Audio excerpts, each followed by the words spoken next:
Sustainability. It's long been a watchword among high net worth investors. But what impact has the events of 2020 had on sustainable investments and, particularly, interest from Middle Eastern investors? We have with us today Arnaud Leclerq, partner at Lombard Odier, Switzerland's oldest private bank, to answer that question, among others. Thank you very much for your invitation. Why don't you start by telling us a bit about your role at Lombard Odier? I could say that my role is multiple. On one hand, I'm in charge of the region of which the Middle East is the most important one. So we call it the number of the countries which are part of the developing countries, emerging. I don't like these words because they have emerged and developed many years ago. But that includes the entire Middle East, Central Asia, Russia, GCC is the key element of it, and Turkey. So this is why my day-to-day, so to say, focus. What, in your view, is driving current investor demand for more sustainable solutions? I would say the first element, which is absolutely key, is awareness. People are much more aware of this subject than before. And then you have, once this level of awareness is much more spread and shared actually amongst the people and the business people and the industries and the governments at all levels, NGOs at all levels, then you have different drivers. You have the consumer pressure, of course. Consumers want the change. There is more and more demand in that. There is investor demand as well from the financial industry or direct investors. There is also, as I mentioned, regulations from the governments. There are more and more stringent regulations, being put in place in this domain, and also renewable, solutions are becoming cheaper. There are more and more of them. Technology is definitely a big help. There is a big move into this. And you have more options, more solutions, and many of them are cheaper than, let's say, 10 years ago. So all of that, these are the key element of drive. But I think the first element, is knowledge and awareness. So you'd say knowledge and awareness are the primary factors behind this then? That's the key, that's the foundation of that. And then you have these different drivers that I just referred to: consumer pressure, investor demand, regulations, and I would say more and cheaper solutions. Is Lombard Odier itself a sustainable business? It's a very good question because, a number of players, and not only in the finance industry, but elsewhere, talk a lot about it. But the key element is, what do you do about it? Okay. First of all, I would say that this is in our DNA for a long time. We are a bank of partners. So these values, so to say, are very strong for even the previous generation of partners. We have been involved in this sustainability since 1997, and to illustrate, that we were the first, bank, to the best of my knowledge, which was certified BCorp. Okay, so the first thing is this is a consequence, but the reason, the rationale first is that we look at ourselves the same way we look at other people in the industry. When we decide to invest into a company or to have a partnership with somebody, we analyze these factors. And frankly speaking, you have to do it for yourself. To give advice or select, analyze is good when you do for the others, but you have first, to do it. I remember when I joined Lombard Odier 15 years ago, pretty much. I was already, witnessing these. I knew that the water at the building where we are from our headquarters in Geneva was clean from clean water. The energy was coming essentially from clean resources and so on. So we were already doing it, if you wish, at many levels in the bank, including some of our portfolios, for a long time. But in those years, this was not necessarily formalized nor communicated, because when you believe in things, you do it, and you don't always communicate about it. It's like philanthropy, same. Over the recent years, because it became much more important for the clients, it became much more important for us, for our employees, to be simple for everyone. Then we have got into a phase where things have to be, more structured, and to a certain extent, how do you measure, what you do? And it's good about doing things, but at some point in time, these needs to be measured, because you need to see your improvements, what still need to be done. Okay, it's never the end of the story, so you need to measure. And in order to do that, we have put in place a number of criteria, of structures and controls, and that ended up into actually getting a certification, which is very important, because once you get the BCorp certification, it means that it's not you giving it to yourself. It is someone neutral, someone from the outside, who is analyzing what you have done. And as a matter of fact, we have been, we have been put into the best of the world list, out of the best of the world companies doing so. So I think it is not, we wouldn't have obtained this recognition, let's call it this way. It's not an award, it's a recognition and certification, unless we would have been very much involved and doing it for quite a number of years. So it's not about fashion, it's not about the mood, but it's really about, walk the talk, so to say. You clearly value the B Corp certification quite highly. What specific steps did Lombard Odier take that helped to secure it? It's a stringent process. I wouldn't probably need to go into every detail, but I can say that this B Corp is one of the most recognized private certifications, which exist today, and it is granted to companies which have the highest level of sustainability practices. Okay, so to get this certification, to keep it simple, they are going through a number of our practices, and as a result, say, okay, it's not just in this domain that you're doing it, but you're forgetting everything else. It's that it's really across the board and across the scope, and that includes, again, the way we work, our building, the way we treat employees, the way we are involved into our communities or different communities, because we have offices in the 17 countries in the world. So they look at all the spectrum, so to say, and that defines at the end who gets or not the B Corp certification. So yes, we're proud of that.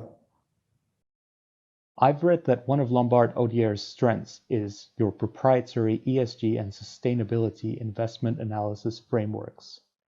How have you adapted this analysis through the coronavirus pandemic? First of all, we had it before, okay, the coronavirus pandemic. This is what we call the first, I would say, core, if I can say, analysis that we have. We call it the CAR analysis, okay, so which means consciousness, action, results. Okay, these are the three, so to say, elements of consciousness, action, results.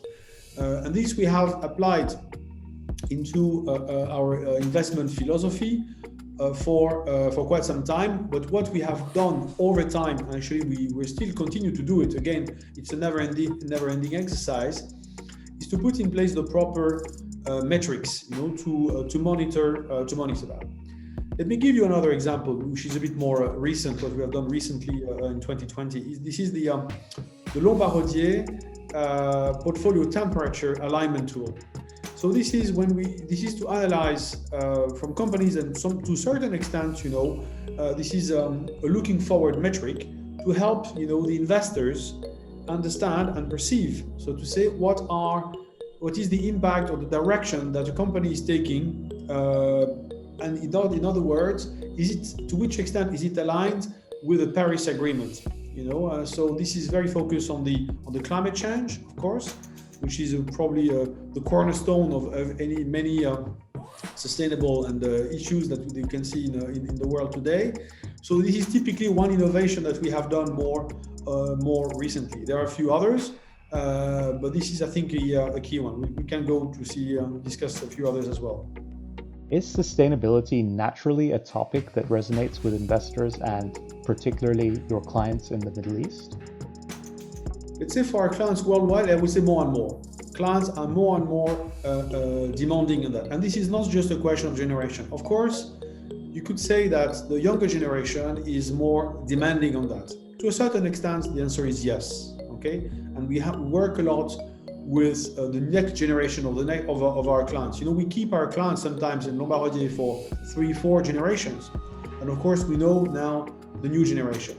But it's not just the if I can say the new generation who is quite demanding. I would say people from the Middle East and from other regions in the world have been, and are today very demanding. But let me make a very important point here.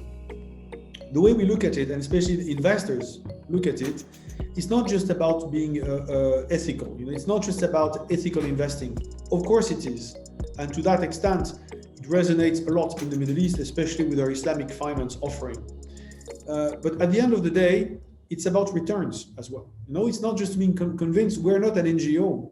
We are a bank, and the thing is to reconcile your values, the way you work, in other words, your metrics, your organization, your structure, and at the end, reach the target of the return, which is what our investors expect from us. So you see, this is to reconcile the chain, if I even say the value chain, from your ethics and your values to the organization that you put in place, and to invest in the proper companies which will enjoy higher valuations, higher profits in this revolution. Because I think we can really talk about a revolution today about what's going on. Talking about the Middle East, oil and gas industries. Oil and gas, refineries are doing a tremendous work. Cement is a high polluting business, as you know, and cement companies, some of them at least, have or are investing tremendous amount of research and money into cleaner processes to have cement. The wood industry, forestry, we can go back to that in a sec if you wish. This is fascinating also for the people from the Middle East, because there are less forests, so to say, covering the desert that we can see in the GCC. So this is something which is also appealing. Now, this is really across the board, but not all the companies, and this is also very important, not all the corporations have decided to embrace these investments and research, this change, if you wish, at the same level. Some, yes, a bit, improving it. You can see in the annual reports, 2 lines. A few years ago, it was 2 lines. Now there is a nice green cover page, things like that. But our job is really to distinct those who are doing a bit and those who have embraced these major changes and will succeed more. This will bring more returns to our clients and our investors. And that is ultimately, again, as I said, the reconciliation of your values, your organization, and the result that you want to achieve, which is fantastic, to be honest. Because if you can make money and doing the world better at the same time, what a great job. What are some growth areas in sustainable financing and investments? I would say we characterize the growth areas for those who are not growth areas, first of all. And we nickname them wild. Wild means wasteful, idle, lopsided, and dirty. Okay, that is the wild. And we definitely are shifting our investment for the future, so the growth prospects, to click. Okay, what does it mean, click? It means being circular, lean, inclusive, and clean.